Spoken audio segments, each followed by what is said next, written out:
Here we go. Peter B. Collins.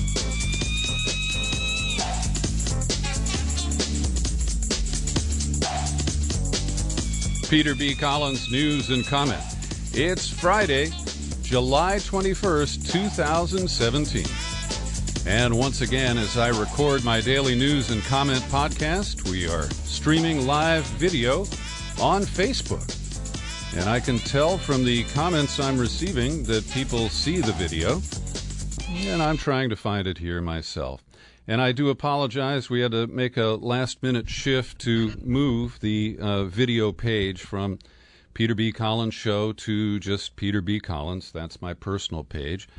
For some reason, there was a freeze frame that locked up and prevented me from streaming video on the show page. So, coming up on the half hour, Steve Horn is going to join me. He's an independent journalist who writes for DeSmog Blog and other publications, and he's got a powerful news story out about some of the people who were behind the takedown of the Standing Rock protest. It's a fascinating look at people who were part of the Bush administration's communication and war effort, and they have formed their own businesses and ended up helping manipulate the coverage of the protests there and other aspects of the Standing Rock events. But today's lead story is that, well, the Spice Boy has bailed out. You remember the Spice Girls, right? A concocted British pop band that launched a bunch of celebrities that I don't happen to care about. But we had a solo act in the Spice Boy. Sean Spicer, who'd been at the Republican National Committee, was recruited by Trump to be his first press secretary. He lasted 6 months and 1 day. And today he submitted his resignation after, we're told, he vehemently disagreed with President Trump about the appointment of Anthony Scaramouche as communications director in the White House. He is a New York financier. He is an alum of Goldman Sachs, and he's a very aggressive, fairly slick, glib defender of Donald Trump. Now, he is the founder of Skybridge Capital, and the biggest loss here is with Spicer out, Melissa McCarthy will be denied a second season of satirical send-ups of Spicer. And when she had that White House podium that was motorized that she could use to mow down reporters, and she took it onto the streets of New York for one episode, well, you know, that's something we'll have to look back at fondly. But I imagine Saturday Night Live or the other news and comedy shows will come up with a new take on Scaramucci, and he maybe is scarier for some people than others. And we'll see how it works out with him and Trump. I would predict that many people will only last 6 to 8 months on the the shifting deck with the moving deck chairs of what appears to be a sinking ship. Now, a sinking ship can float along for a long time, so I don't want to get your hopes up that Trump is about to exit either through resignation or impeachment. I think that this is going to be a long slog. And I've got a couple of clips here of Spicy's greatest hits. You'll remember them, I'm sure. I screwed up. I made a mistake. You know, you had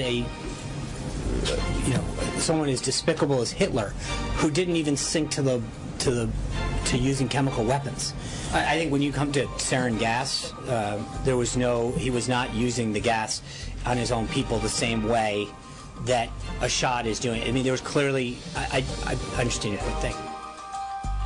He really got himself stuck in the mud there. Was written with the help of an individual who's both Jewish and the descendants of Holocaust survivors.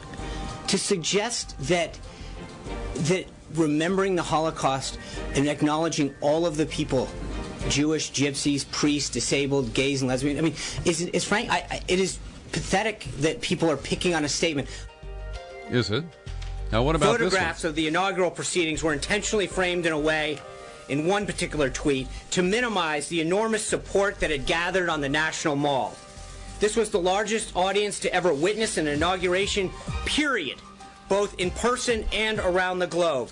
Even the New York Times... That was the day after the inauguration, when millions of women were marching in Washington and across the country, and Spicer was clearly dispatched to the press room with a legal pad scribble of Donald Trump, and he read it verbatim.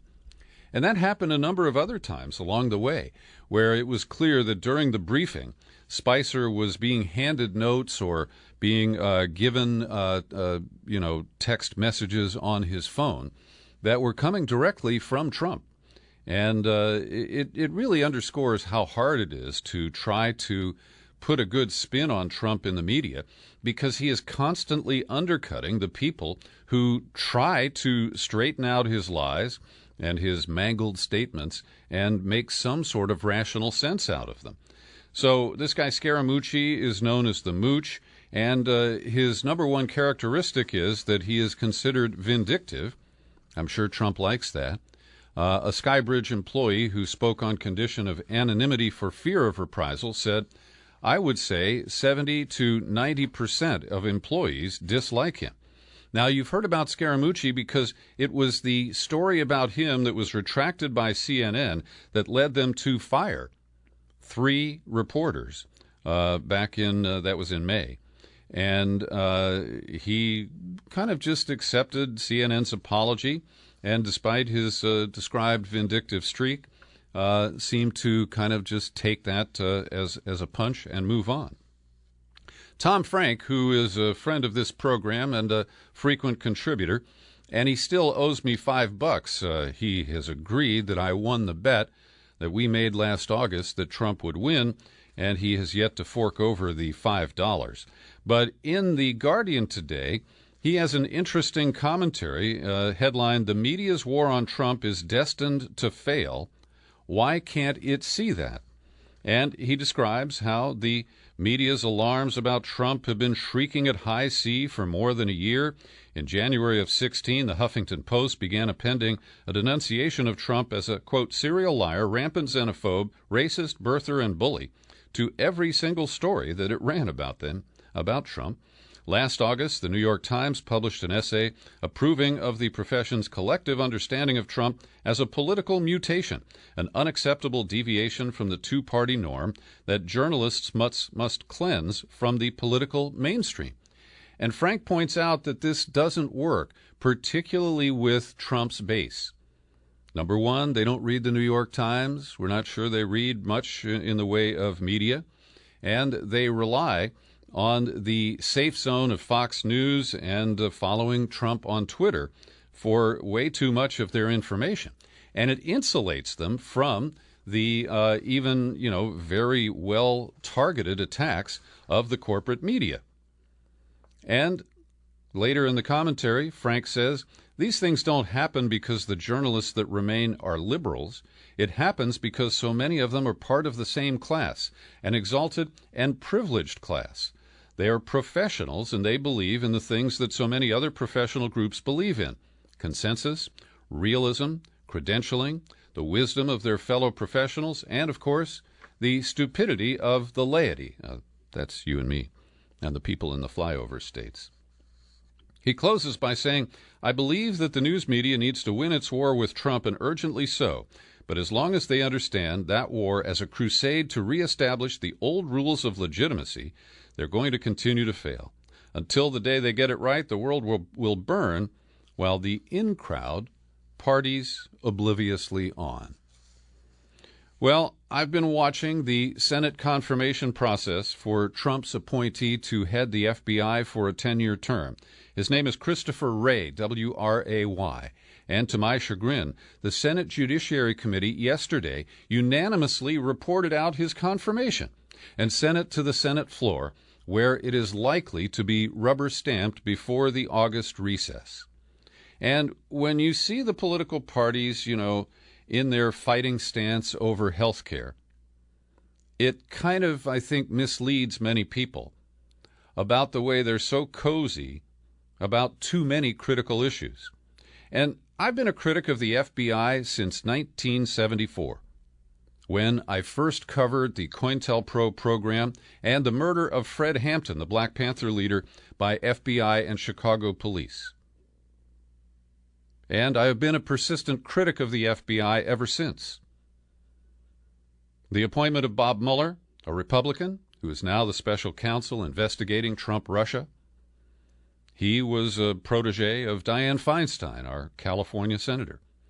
And I've been sharply critical of the way Mueller ran the agency after 9/11, using the new powers of the Patriot Act with the national security letters and many other methods that invade our constitutional rights, the Bill of Rights. I was also critical of the appointment of James Comey, but Democrats and Republicans fell over each other trying to show their love for the tall boy when they confirmed him after Obama had appointed, again, a Republican as FBI director. So now Christopher Wray is going to be rubber-stamped by the Senate like his predecessors. And I want to thank Sue Udry. She is at rightsanddissent.org. That is the successor nonprofit activist group to the Bill of Rights Defense Committee. And she notes that members of the Senate are forgiving of forgetfulness and inability to recall important incidents and conversations. And they were mostly focused on whether Trump had extracted a loyalty oath. But to her credit, the senator from Hawaii, Mazie Hirono, submitted a series of written questions to Mr. Wray, and he dodged each and every one of them. One related to whether he would allow targeting of Muslims. The question was much more broadly worded, but his answer is, I don't believe that individuals of a particular race, ethnicity, religion, or national origin are more dangerous or more likely to be extremists.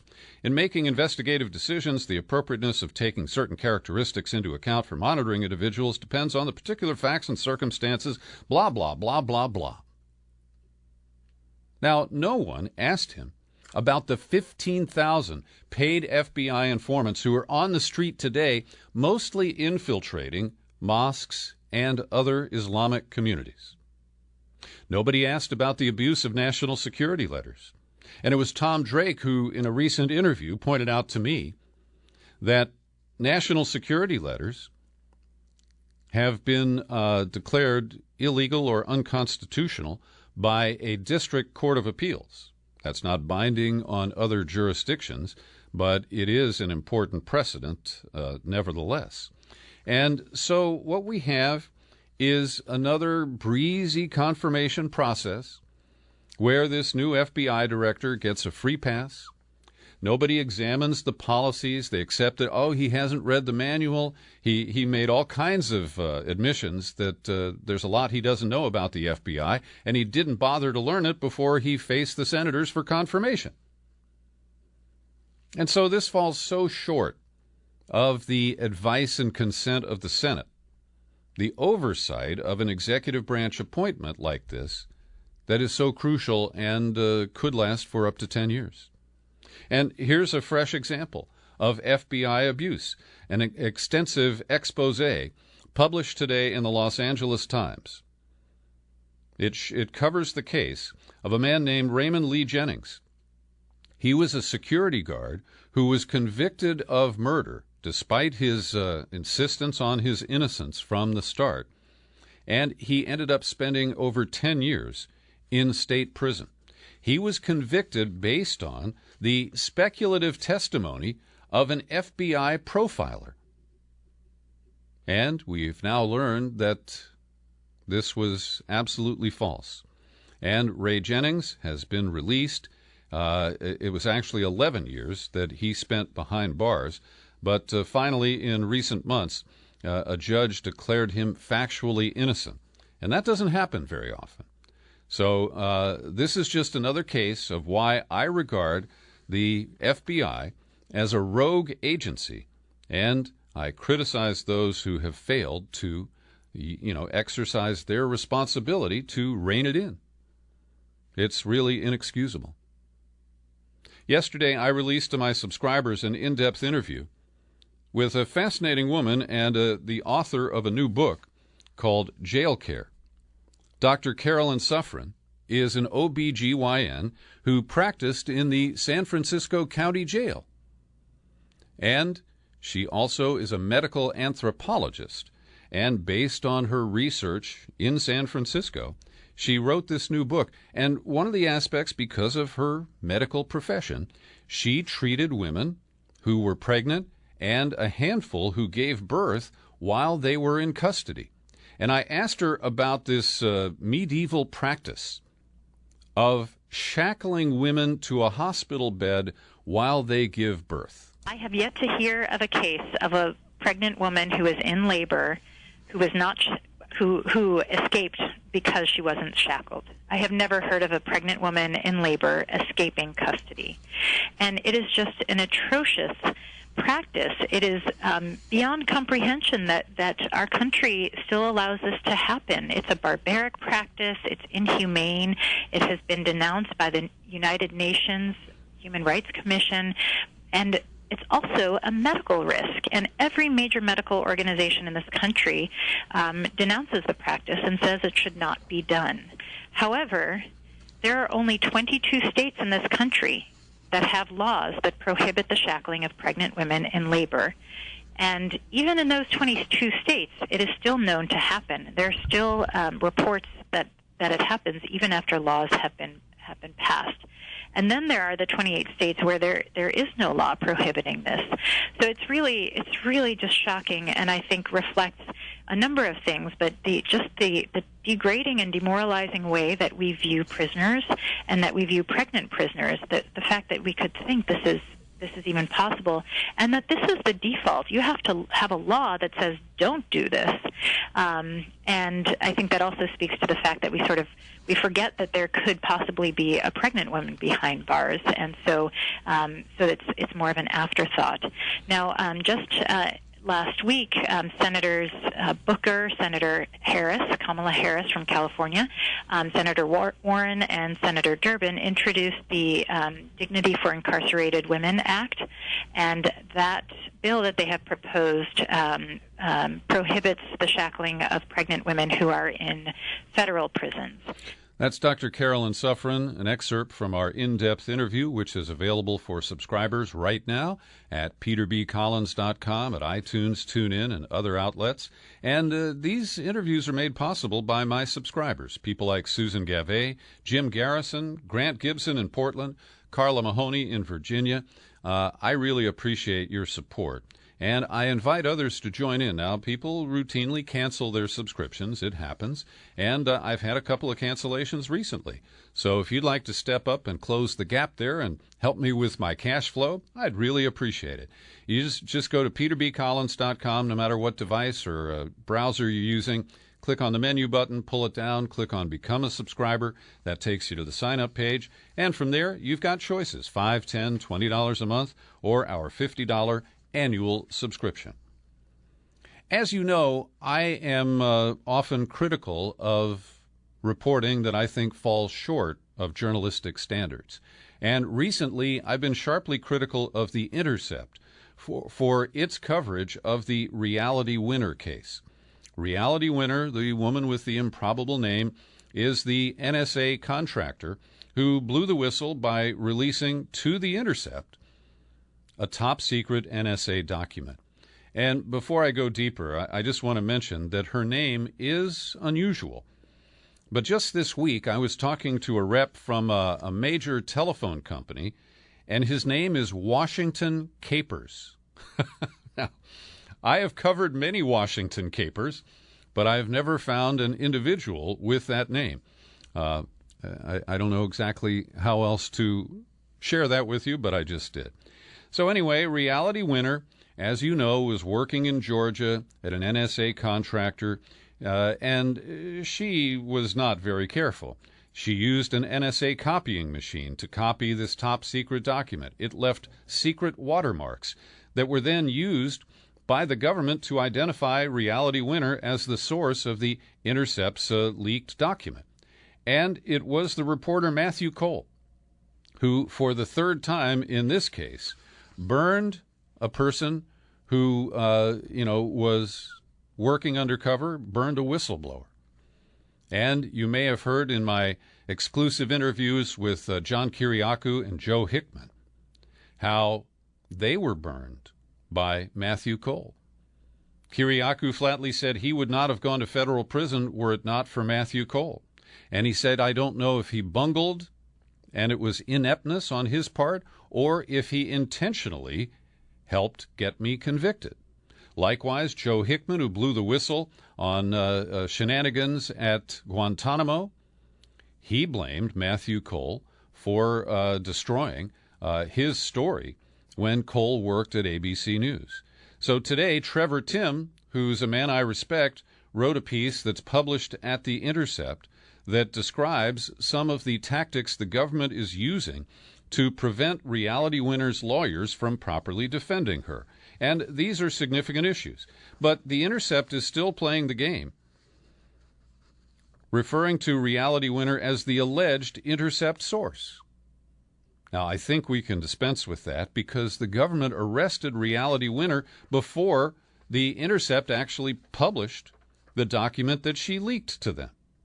So now the government is trying to bar the defense from discussing any information that has appeared in media outlets from the Washington Post to the New York Times if the defense knows or has reason to know that any of the information is also contained in classified discovery documents that they will be receiving. They're also attempting to block Reality Winner, who had a security clearance, who saw the documents that she released clearly. They're trying to prevent her from seeing those in the future, which certainly could restrict the ability of her lawyers to properly defend her. Well, yesterday was quite a wild day, because on the heels of Trump's interview to the New York Times, we learned that he has sicked his lawyers to investigate the investigators who've been hired by Robert Mueller as the special counsel investigating Trump-Russia.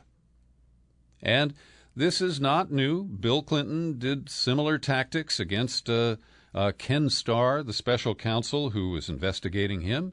And there are some parallels here where initially the Clinton investigation was about Whitewater and it ended up being about Monica Lewinsky. And similarly, Trump is really worried that Mueller is going to discover some of his past potentially criminal behavior, including financial deals with Russians. And so this takes on a new tawdry turn, and Trump is threatening to find a way to fire Mueller. And he kind of ignores that Mueller is a Republican. And he does have a legitimate point, however, that Mueller was a candidate to once again serve as FBI director and was in Trump's office the day before he was named to the special counsel position. And it's hard for me to put myself in Donald Trump's place in any way, shape, or form. But if I could, I'd probably be a little alarmed about that myself. The other thing that we've learned is that Trump has asked his attorneys for information about his power to pardon people, apparently including the possibility of pardoning himself. And in a fascinating op-ed published in the New York Times, and I've linked to it in the show file for today's podcast, two lawyers from the law school law professors at the University of Chicago write that he does have the unlimited power to pardon his son, Jared Kushner, anybody in the administration, Mike Flynn. And the problem is that the Constitution gives the president power to grant reprieves and pardons for offenses against the United States, except in cases of impeachment. The law professors also argue that if the president pardons somebody in an effort to cover up crimes, then the pardon may not be legit. They write, federal obstruction statutes say that a person commits a crime when he corruptly impedes a court or agency proceeding. If it could be shown that President Trump pardoned his family members and close aides to cover up possible crimes, then that could be seen as acting corruptly, and he could be charged with obstruction of justice. So he could bring relief to his family members and to his appointees, but it would probably increase his personal exposure to criminal prosecution after he leaves office and impeachment before he does. Now, of course, impeachment requires a whole lot of Republican support in both the House and the Senate. And we are nowhere near that status, in my opinion. My friend Roger Schuler, the legal schnauzer who's been covering corruption in Alabama for years now, his column the other day reads, Trump nominated a corrupt attorney general in Alabama's Jeff Sessions, but it turns out that Sessions is not corrupt enough for Trump's tastes. And Schuler recaps some of the history in Alabama of Jeff Sessions. As U.S. attorney, he made it a practice to prosecute political opponents. As Alabama Attorney General, he hired the nephew of a black federal judge to force that judge's recusal in a case where Sessions' office was accused of gross prosecutorial misconduct. And there is a laundry list of other issues from Alabama. I've linked to Schuler's column, and you can read it. Just find it in the show file at peterbcollins.com. The New York Times identifies 6 ways that even without congressional repeal of Obamacare, Trump can basically destroy the Affordable Care Act by weakening enforcement of the individual mandate, by imposing requirements at the state level for Medicaid recipients, by failing to continue to enroll new members, and by not advertising that Obamacare is available, making tax credits for premiums less generous, redefining the essential health benefits, turning them into shell policies that really don't cover much, and defunding the subsidies that help people pay the out-of-pocket costs. So there is still very real threat to the Affordable Care Act, even if the members of Congress are unable to reach any agreement. Yesterday, I found a rare moment to agree with the Trump administration, because about a month ago, in a meeting with the CIA director and the National Security Advisor, Trump made the decision to end the charade of the Obama policy in Syria of supporting so-called moderate rebels. Now, this was a boondoggle and a fiasco from the start, and I was sharply critical of Obama for it. I think that Trump is being rational by ending this covert program. He's also doing a favor for Russia, and it may be something that he negotiated in Hamburg, a week and a half ago, that led to this partial ceasefire in a portion of Syria. But 2 big questions remain. What happens to the people who were our allies yesterday? These militia fighters of dubious honor and questionable loyalty? Once we stop paying them, they're free agents.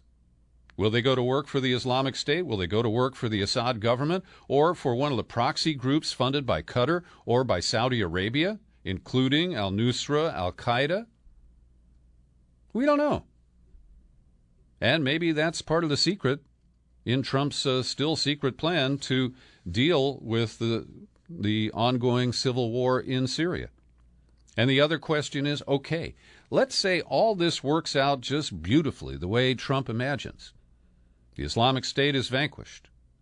Then who fills the vacuum?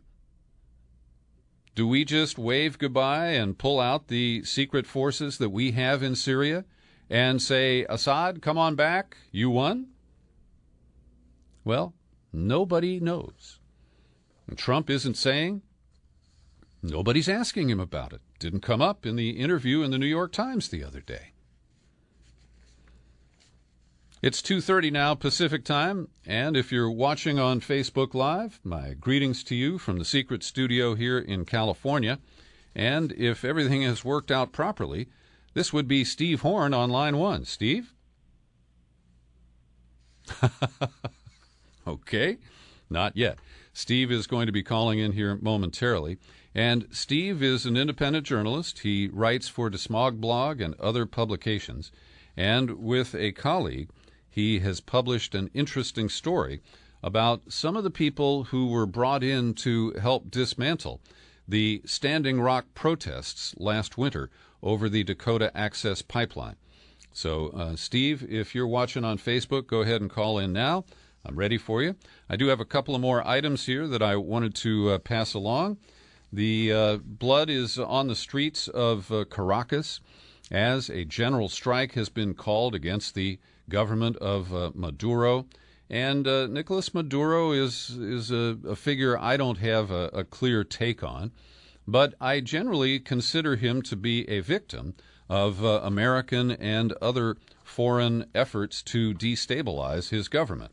And as we have seen, the general strike took on a violent aspect yesterday, and I'm not sure where it goes from here.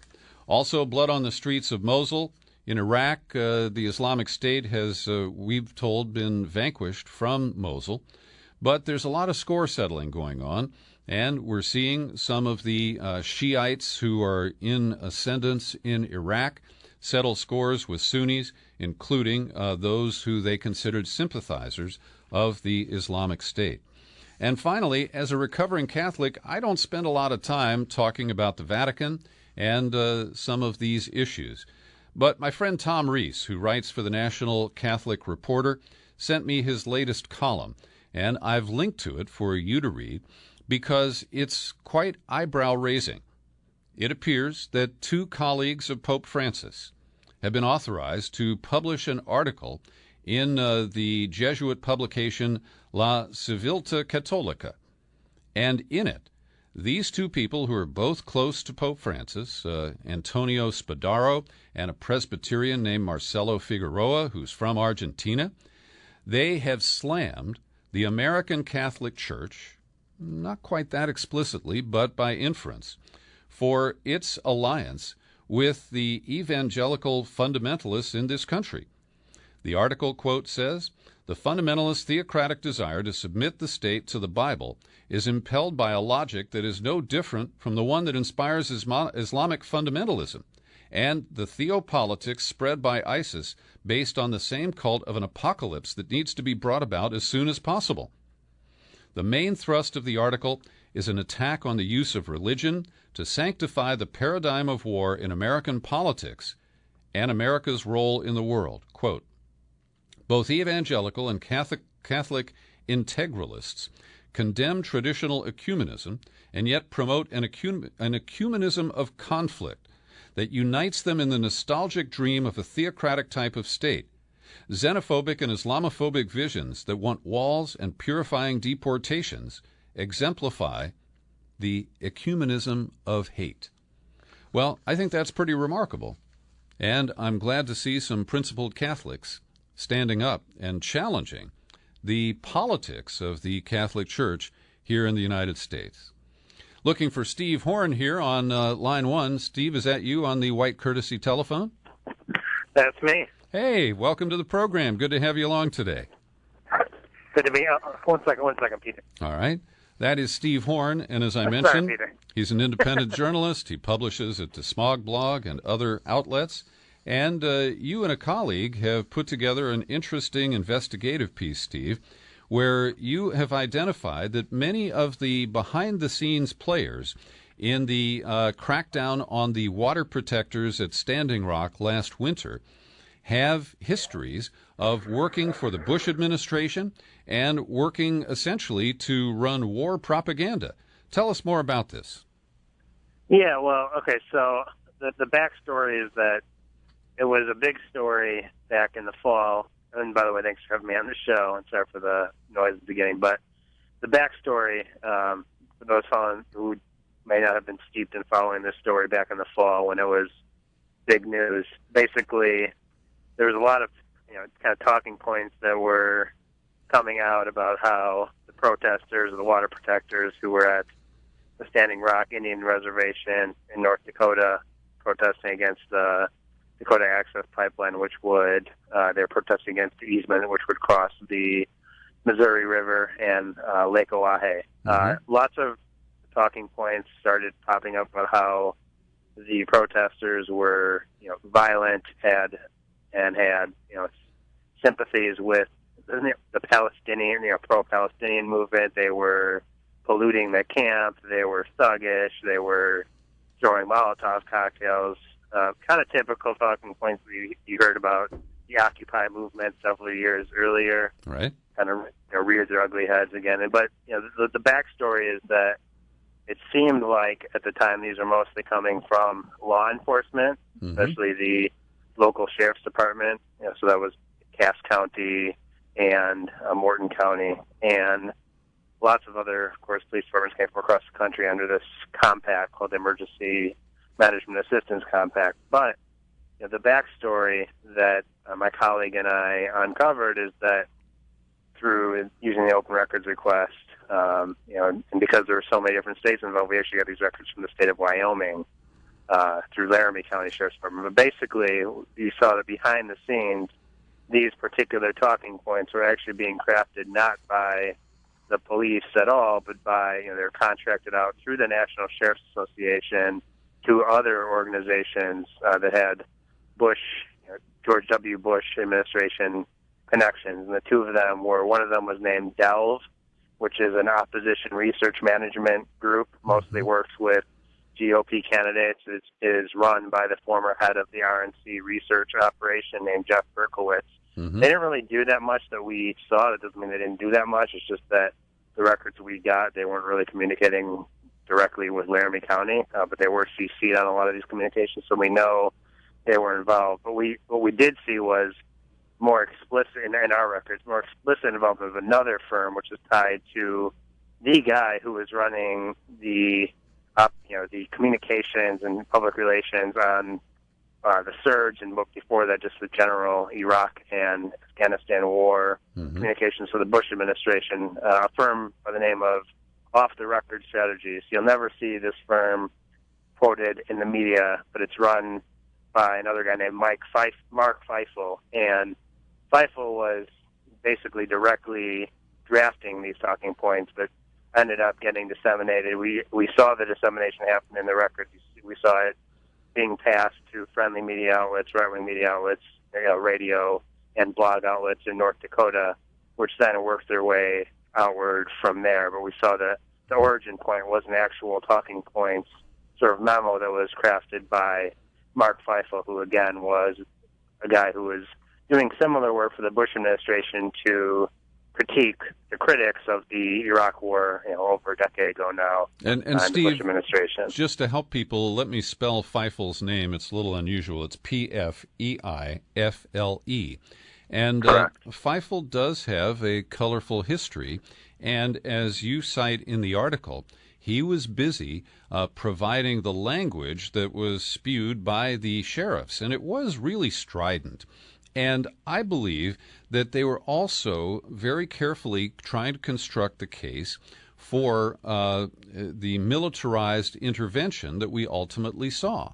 And this relates to Ferguson and to Baltimore and to too many other scenes where we've seen the systems that were created, we were told, to protect us from dangerous foreign terrorists have been deployed on Native Americans and American citizens who traveled to Standing Rock, who are simply exercising their First Amendment rights. And when you look at what I call the vertical integration of law enforcement, where you've got the FBI, the Joint Terrorism Task Force, the fusion centers that operate at the state and regional level, they feed information to local law enforcement. And then when you bring in these seasoned political and propaganda operatives, this is quite a package, Steve. Yeah, and the thing about the Sheriff's Association is it gets into the privatization in a way, and I'll explain. So the Sheriff's Association is, first of all, it's a trade association, but it is, basically for the state-sanctioned sheriff departments nationwide. But it receives private funding. So, for example, the firm that's been in the news a lot recently because of the Intercept's reporting, Tiger Swan, right? They were the private security firm chosen by Energy Transfer Partners, the owner of Dakota Access, to do private security alongside these state-sanctioned sheriff's departments nationwide who came into North Dakota to help with the effort. But Tiger Swan funds the Sheriff's Association. So you see sort of all works as one sort of unit. And then on top of that, going back to the Iraq war ties, what's interesting about Tiger Swan is that and a guy who they brought out as a public spokesman, a guy by the name of Spider Marks. Mm-hmm. He's on their advisory board.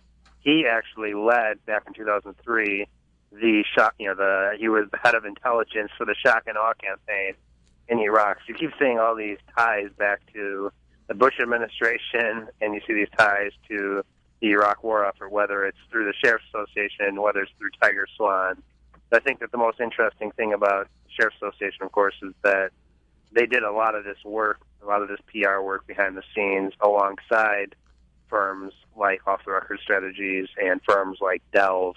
Mm-hmm. But they work on behalf of these state-sanctioned agencies, but they are actually a private agency, by at least in terms of tax purposes, a trade association. So there's no way that we can know the full extent of their involvement, but they were definitely the key coordinating unit behind all of this. You also found connections between the National Sheriff's Association and the infamous ALEC, the American Legislative Exchange Council. Explain. Yeah, okay, so that goes back to the media coordination, and through an email that we got, basically the only email we actually saw Faisal respond, although he was CC'd on many, and we got a hold of that memo that he wrote with the talking points. You see in Faisal's email that he suggested, okay, what do we do with these talking points? We should give them to, and he named off a bunch of, basically who ended up being conservative radio hosts in the state of North Dakota, and one of them was a guy by the name of Rob Port, who throughout Standing Rock and even before that has been a very pro-development of the Bakken Shale, pro-drilling voice in that state. And really, before, and while he was writing his blog, he's not there anymore, but he was working for this group that was a member of the State Policy Network in North Dakota, and it's now defunct. So he was a fellow there for a while. Of course, the State Policy Network, as I reported several years ago through a different documentary I found online in the historical archives, State Policy Network was actually created by the American Legislative Exchange Council as its sort of think tank group that would disseminate its message in seemingly scholarly, policy wonkish way, but funded by the very same corporations that write model bills on the for ALEC, and then get disseminated out in state houses nationwide. So The State Policy Network is still around. They're not around in North Dakota, but they do have chapters in most states in this country. And so Rob Port is, I guess you could say, of that ilk, and he is a very reliable pro-corporate voice on the blogosphere for his blog, which is called the Say Anything blog, which is actually owned by, it's not just like a random blog, it's owned by a big newspaper chain in North Dakota. So he gets his stuff into newspapers often, too. It's not just on the blogosphere. Mm-hmm. Well, and it's interesting. I want to point out that all this occurred, or at least it was initiated, while the Obama administration was still in office. And while Obama did pay lip service to the protest at Standing Rock, and he essentially delayed by, giving an order to the Corps of Engineers to restudy the easement, that was blown up by Trump, within minutes of entering the Oval Office. Yeah, within days, literally, yeah. And we need to acknowledge here that while Obama talked a good line about climate change, when it came to Keystone XL and the Dakota Access Pipeline, he played a double game. And we know that on Keystone, some top advisors, and you helped me understand this through your reporting, Steve, were people who came out of the Obama campaign in 2008 and the Obama White House. And so it's really important, I think, for people to understand that when we see an organic protest like this surface and a commitment to nonviolence by both the originators and the people who came to join their ranks, we see it treated as a threat. And here's language from Tiger Swan documents, okay? The movement generally followed the jihadist insurgency model. While active, We can expect the individuals who fought for and supported it to follow a post-insurgency model after its collapse, drawing comparisons with post-Soviet Afghanistan. While we can expect to see the continued spread of the anti-DAPL diaspora, aggressive intelligence preparation of the battlefield, and active coordination between intelligence and security elements are now a proven method of defeating pipeline insurgencies. This is police state language. Well, and, I want to say that looking at Keystone XL, I'm really glad that you brought up that pipeline because it is still in the news today. It is, because Trump was elected, it has been revived and approved by the Trump administration. Now it's a question of, does the industry even have any interest in it, given all the other tar sands pipelines that were already approved by the Obama administration? There's not as much of a market need for it as there was a few years ago. That said, once I found out who Mark Feifel was, I did research online, which is incorporated in my reporting in the piece. And through that research, you can see in the piece that Mark Feifel gave a webinar alongside Cass County Sheriff Paul Laney, who was the head commander of the response to the protests at Standing Rock, on behalf of both the Sheriff's Association and on behalf of Morton County. He was named the commander of operations. And so in that webinar, what is revealed, what they say, because they're talking to a friendly audience, is the National Sheriff's Association webinar. They say that in April they actually met with the Attorney General of Nebraska to talk about how to deal with potential protests in Nebraska. And so this moves on both for Keystone XL, but also for, as I've shown in some other reporting I've done, the same model where they're looking to lock in the potential to bring in out-of-state cops, which again are heavily militarized or can be because of different pieces of law that have been passed in the past decades. Basically, this Emergency Management Assistance Compact was locked back into place in Louisiana, which matters and was signed into law by the legislature, updated. It matters because Dakota Access has an offshoot piece that connects to it called the Bayou Bridge Pipeline, which connects at Texas, where that pipeline terminates and goes through Louisiana. If it gets approved by their Department of Natural Resources, it's still lacking the final permit it needs. But that said, they locked in the infrastructure for potential protests there. That same guy I mentioned, Spider Marks, he has testified in front of the Department of Natural Resources. So you see a lot of these same players and a lot of these same mechanisms in place, both for the Keystone XL pipeline and for this Bayou Bridge pipeline down in Louisiana, both of which, of course, have resistance to them, have movements that are against them.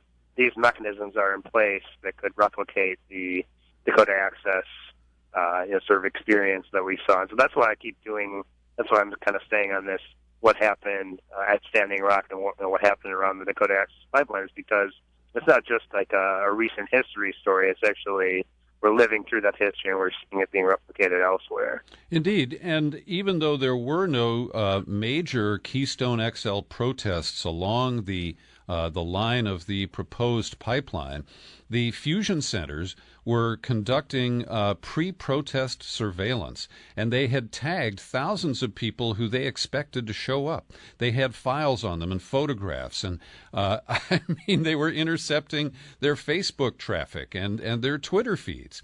And again, this militarized response, using the anti-terrorism apparatus that we unfortunately passively have accepted since 9/11, is being used in a way to suppress the First Amendment expression.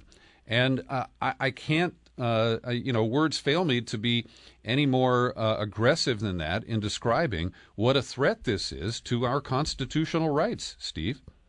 Yeah, I'll say, I listened to the beginning of your show, I heard you talk about the Christopher Wray hearing and how there was an utter lack of questions really around these types of issues with the fusion centers and with all these other FBI-related issues. And, kind of looking forward to some reporting I'm doing, we actually do have some documents that do show that there was some fusion center involvement in this particular pipeline again. So it was basically every aspect of this national security apparatus, whether it's the private sector with Tiger Swan, whether it's the state-level sheriff's departments, or whether it was the FBI and its fusion centers, they were all involved in the policing of protest at Standing Rock, and really the escalation of terminology and in the way that these protesters were described, whether it was, Tiger's Fund was the most extreme, but really, they were still using the anti-terrorism apparatus through the Fusion Center to monitor and potentially escalate if they thought they had to crack down on it. So all of these things are moving kind of as one unit, more or less. We saw, we got the Fusion Center stuff actually through that same sheriff's department as we got the other stuff we've been talking about before. So shows that they're all locked into the same picture. Well, Steve, I really appreciate your reporting on this, and as you can tell, I get kind of exercised about these incursions on our constitutional rights in the name of protecting us from non-existent threats and really to prop up corporate power. And those are the defining elements of fascism. And I know there are a lot of people who, I'm uncomfortable when you use that F-bomb, Peter. But, when you align the interests of government and corporate power and back it up with law enforcement that goes beyond the law, that operates above the law, that operates without accountability, those are the fundamental elements of fascism, and we're there. Steve? Well, yeah, I'm here. I would say that I think that at least some people have gotten a little more comfortable using that term under the, once Trump was elected. That said, a lot of these pieces of infrastructure, the merger of corporate interests and the state apparatus, those were well in place and moving in motion. Of course, as you mentioned, under the Obama administration, and of course these were recycled Bush administration figures who had gone through the revolving door and started their own firms. So, it is quite a powerful apparatus in place. But I think it's still, it's very important for people to be, exactly aware of what they're up against when they're protesting these type of pipelines, and not be naive, I guess, when they go out and do things like. If you're participating in a major protest like this, expect Stingray to be deployed. Turn off your damn phone if you don't want to be contributing data to the surveillance stream. I mean, that's just one little tip that you can adopt. Steve, as we wrap up here, is there anything critical in the story that I didn't ask you about? I think we covered most of it. I'll just say we're still doing reporting on this. I've been working really closely with Muck Rock and their reporter Curtis Waltman, so we'll have more on the Fusion Center involvement, and we're still digging to learn more about these different firms that were contracted out. So we're looking also not only at the past, but we're trying to learn what's taking place in states like Louisiana, Nebraska, and elsewhere. So just stay tuned, but we're definitely working hard on these stories. Great. And I understand you're going to be appearing on RT on the cable news channel to talk about this? Yeah, about 5 minutes. Yeah. All right. Yeah. Well, I'll let you go now, and just keep in mind that, of course, you then become part of the Russian scheme and conspiracy, and I've been tagged most recently as some sort of a Russian collaborator, and it's really infuriating to see this new McCarthyism unleashed in America today. Steve Horn, thanks for joining me today. It's always great to talk with you. Really appreciate it. Thanks a lot. Have a good evening. And you can find Steve Horn's report at desmogblog.com. There is a link to it in the show file for my podcast today at peterbcollins.com. I want to give a shout-out to Tom Seaborn, who has been watching the podcast today. Tom's recovering from a broken neck, and he's a great guy in Eureka, California. I wish you a speedy recovery. And also, I want to respond to a question I saw here on the Facebook feed from George Maschke, who is a dedicated listener who is in Holland these days. And George asked, at this stage, what would you like to see The Intercept do differently related to the Reality Winner case? And let me point out that I just cited the work of The Intercept on Tiger Swan at Standing Rock. I do not dismiss The Intercept entirely as a media outlet. I value the work that Glenn Greenwald does. There are a number of sharp reporters there. Lee Fung has started writing at The Intercept.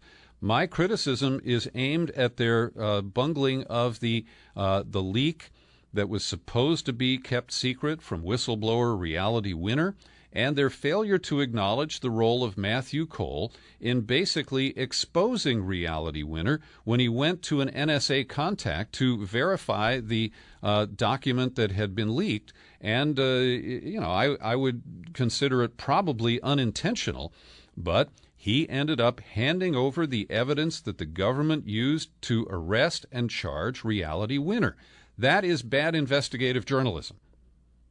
And while there's been this broad mea culpa from The Intercept, and they have offered to pay some of the lawyer fees for Reality Winner, they have not acknowledged the failure on the part of their reporters, including Matthew Cole. And I will repeat that on this podcast just a few weeks ago, John Kiriakou and Joe Hickman shared with me their individual stories of how they were burned by Matthew Cole when they were whistleblowing.